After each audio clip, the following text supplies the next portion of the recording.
પાલનપુર તાલુકા વિકાસ અધિકારી શ્રી બી લિંબાચિયાનો ભાવવંદના અને સ્નેહ મિલન સમારોહ યોજાયો। અધિકારીની ફરજમાંથી મુક્ત થયા બાદ જીવનમાં થયેલા અનુભવનું પુસ્તક લખી વિમોચન કરાયું। પાલનપુર તાલુકા પંચાયતના તાલુકા વિકાસ અધિકારી ચંપકભાઈ લિંબાચિયાની વય નિવૃત્ત થતાં પાલનપુર ધારાસભ્ય અનિકેતભાઈ ઠાકરના અધ્યક્ષ સ્થાને ભાવવંદના અને સ્નેહ મિલન કાર્યક્રમ ગઠામણ રોડ પાટીદાર સમાજની વાડી ખાતે યોજાયો હતો।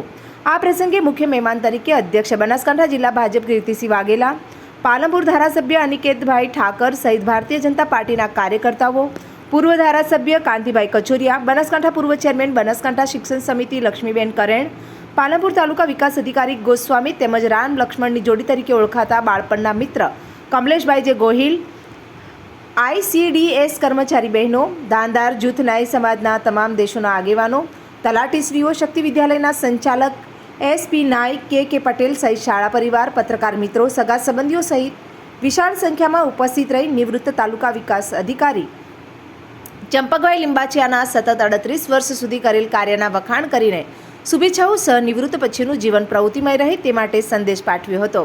આ પ્રસંગે ઉપસ્થિત રહેલ તમામ મહેમાનોએ મોમેન્ટો સાલ ઓઢાડી ચંપકભાઈ લિંબાચિયાને ગિફ્ટ આપીને સન્માનિત કર્યા હતા અને આવનાર મહેમાનોનું પણ મોમેન્ટો આપી સાલ ઓઢાડી હરખભેર આવકાર્યા હતા। ત્યારબાદ પોતાના જીવનમાં થયેલા અનુભવોનું પુસ્તક લખી વિમોચન કરવામાં આવ્યું હતું। આવનાર મહેમાનોને ભેટ તરીકે બાજોટ આપી ભોજન લઈ આ કાર્યક્રમને વિરામ આપ્યો હતો। આ સમગ્ર કાર્યક્રમનું મહેમાનોને ભાવવિભોર નિમંત્રણ ચંપકભાઈ લિંબાચિયાના ધર્મપત્ની સુમિત્રાબેન લિંબાચિયા તેમજ તેમના પુત્રો તેમજ તેમના પરિવાર દ્વારા આપવામાં આવ્યું હતું।